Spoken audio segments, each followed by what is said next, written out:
क्या हुआ राजगुरु, आप इतने चिंतित क्यों हैं? चिकित्सा शिविर में बहुत से सैनिक मर रहे हैं और जो लोग स्वस्थ थे वो बहुत ही बुरी अवस्था में आ गए। महाराज की जय हो। सूचना है कि झेलम के निकट स्थित हमारी मुख्य छावनी में भी सैनिकों की मृत्यु हो रही है।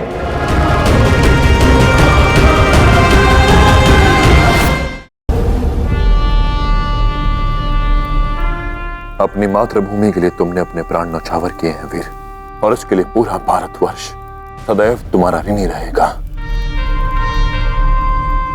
तुम्हारी वीरता व्यर्थ नहीं जाएगी, तुम्हारा स्वप्न अवश्य पूरा होगा। तुम्हारा परिवार अब से पौरव राष्ट्र का भाग है। तुम्हारा परिवार अब से मेरा परिवार है। उन्हें किसी प्रकार की कोई कमी अनुभव नहीं होगी, ये वचन है मेरा। सुना है अंतिम समय में दिया गया आशीर्वाद निश्चय फलता है। मैं एक साधारण सैनिक हूं, किंतु ईश्वर से मेरी यही कामना है कि आप अलेक्जेंडर के विरुद्ध इस युद्ध में विजयी हो। महाराज, पुरुषोत्तम भारत जयतु।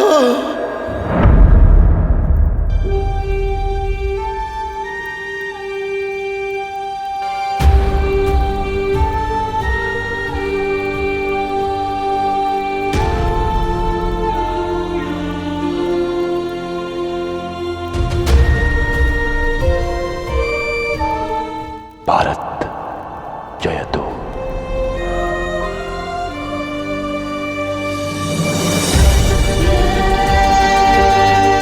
राजमाता की अंत्येष्टि के साथ हमने एक नई परंपरा बनाई थी।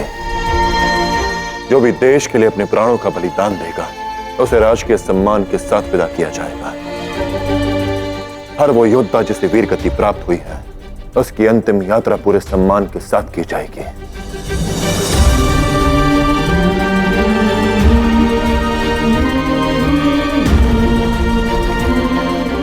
इस योद्धा के परिवार को किसी प्रकार की कोई कमी अनुभव ना हो, भूख और दुख की परछाई इन पर कभी ना पड़े।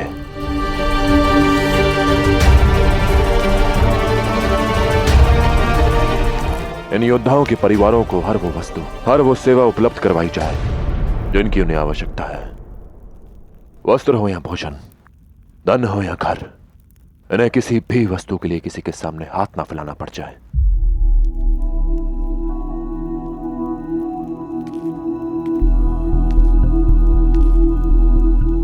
हमने इस युद्ध में बहुत धन गंवाया है पिताश्री, परंतु मेरी वास्तविक संपत्ति मेरी ये प्रजा है। मेरे ये शूरवीर हर हाल में मातृभूमि की रक्षा में खड़े हुए थे। अब मातृभूमि का ये लाल इस विपदा की घड़ी में इन वीरों का साथ अवश्य देगा।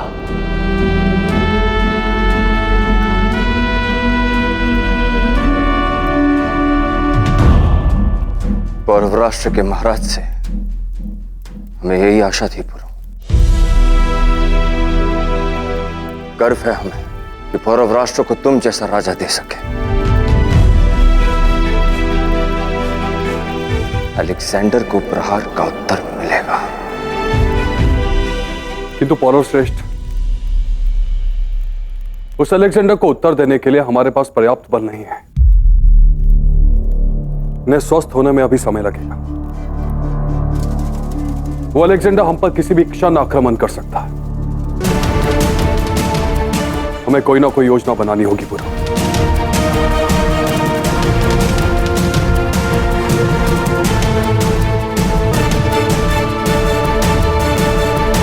हर घायल सैनिक पूरे बल से लड़ेगा।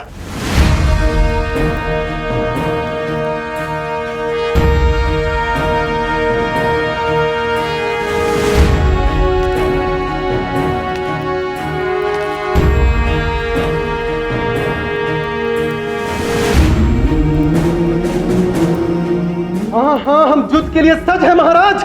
हाँ हाँ, हम तैयार हैं।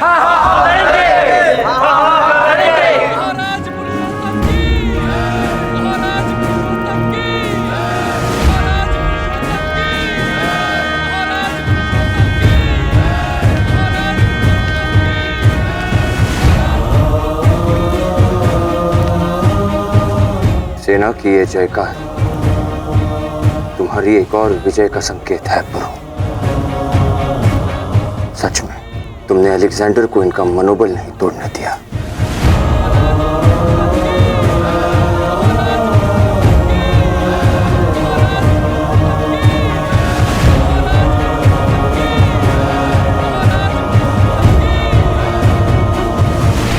यदि तुम यही करना चाहते हो तो मैं भी तुम्हारे साथ आऊंगी पुरु।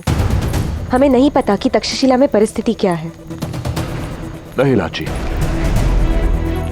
हमारे योद्धाओं का मनोबल बनाए रखने के लिए तुम्हें और पिताश्री को यहीं रुकना होगा। हस्ती है मेरे साथ। तो फिर सैनिकों की दशा सुधरने के बाद चले जाओ पुरु। अम्बी कुमार से इस भेंट को हम जितना टालेंगे, उसके और मेरे बीच मतभेद पड़ने की संभावनाएं उतनी ही गहरी होती जाएंगी। मैं चाहता हूं कि अम्बी कुमार को इस झूठ से अवगत करवाऊं जो उसके पिता ने उसे कहा है। अपने ही पुत्र का उपयोग करके उसने हमसे विश्वासघात किया। पुरु का तर्क उचित है लाची। जब तक अम्बिराज का सत्य सामने नहीं आएगा तब तक हमें तक्षशिला का सहयोग नहीं मिलेगा।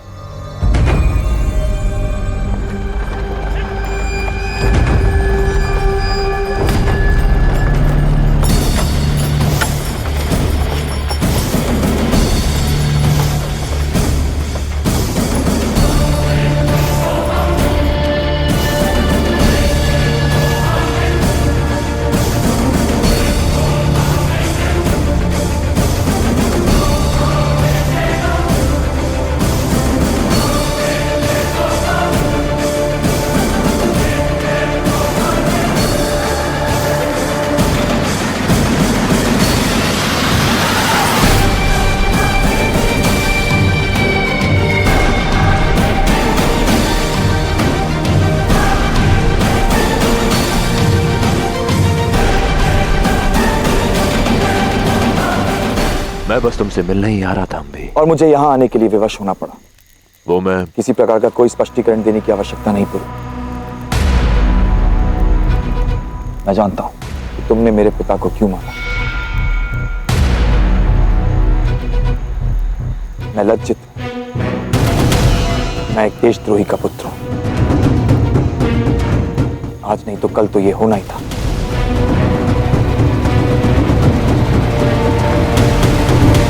तुमने जो किया उसके लिए मेरे मन में तुम्हारे लिए कोई बैर नहीं।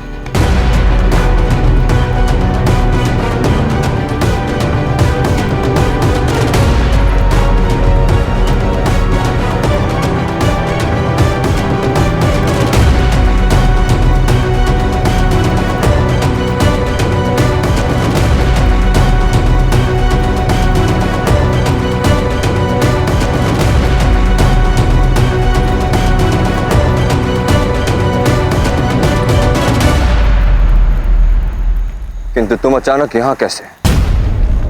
क्या हुआ? मैं और मां तुम्हारा साथ देने के लिए तक्षशिला छोड़ आए हैं पुरु।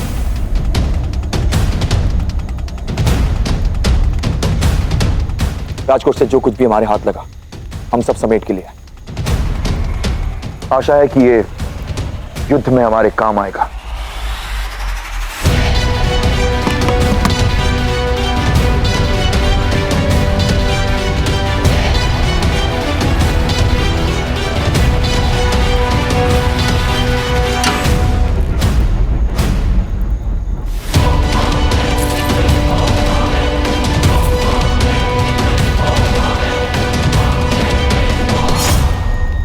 अलेक्जेंडर हमें भी अपने अधीन कर लेता। मुझे यही उचित लगा कि हम तक्षशिला छोड़कर तुम्हारे साथ हो जाएं और मिलकर उसे परास्त करें। मेरे पास अपनी कुछ सेना भी है तक्षशिला में, जो मेरे आदेश पर अलेक्जेंडर के विरुद्ध विद्रोह करने को तैयार है। अब जब तुमने निश्चित कर ही लिया है कि तुम अलेक्जेंडर के विरुद्ध खड़े होगे तो आओ अम्बी, हम महल में चलकर योजना बनाते हैं। तुम मां और शेष लोगों को लेकर अंदर जाओ। मैं अपने गुप्तचर द्वारा अपनी सेना को संदेश भेज दूं कि मैं यहां सुरक्षित पहुंच गया हूं।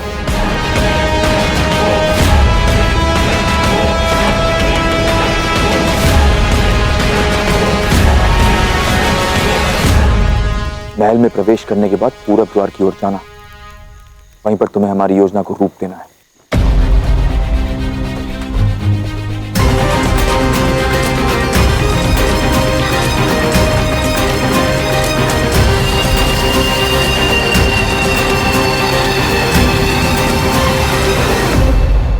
यही वो स्थान है जहां मेरी सेना छिपी हुई है। मेरा केवल एक आदेश और वो अलेक्जेंडर के विरुद्ध विद्रोह कर देंगे। अब जब भी हम आक्रमण के लिए तैयार हो तो हम आगे बढ़ सकते हैं। हमारे परिवारों के बीच इतना सब कुछ होने के पश्चात भी आज तुम मेरे साथ खड़े हो अम्बी। प्रसन्न हूं मैं जानता हूं तुम क्या कहना चाहते हो पुरु, और अब जब मैं यहां हूं तो मेरे जीवन का एक ही लक्ष्य है और उसे पूरा करने के लिए मैं कुछ भी कर सकता हूं।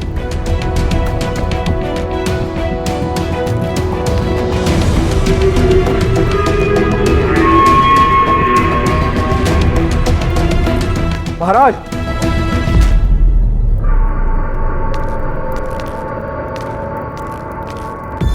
क्या हुआ राजगुरु जी? आप इतने चिंतित क्यों हैं? समाचार बहुत ही चिंताजनक है महाराज। चिकित्सा शिविर में बहुत से सैनिक मर रहे हैं और जो लोग स्वस्थ थे वो बहुत ही बुरी अवस्था में आ गए। कारण का पता नहीं चल रहा है महाराज। स्थिति नियंत्रण से बाहर हो रही है। किंतु ये कैसे संभव है राजगुरु जी? हमने एक एक सैनिक के स्वास्थ्य की जांच और समीक्षा इतनी बारीकी से की है।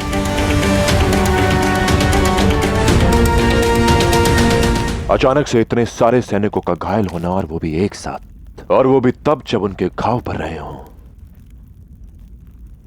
ये घटना कुछ और ही कह रही है।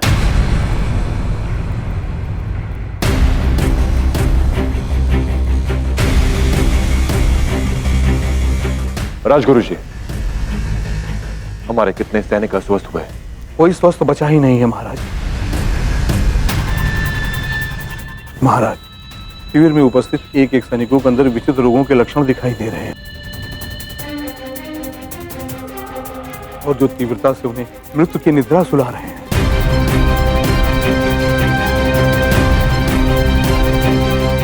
आचार्य चाणक्य को इसी क्षण संदेश भेजा जाए। केवल वही हैं जो इस महामारी का कारण बता सकते हैं और इसके निवारण का मार्ग दिखा सकते हैं। तब तक हम चिकित्सा शिविर में जाकर देखते हैं कि उस हानि को कम करने के लिए हम क्या कर सकते हैं। महाराज की जय हो। महाराज, सूचना है कि झेलम के निकट स्थित हमारी मुख्य छावनी में भी सैनिकों की मृत्यु हो रही है। क्या?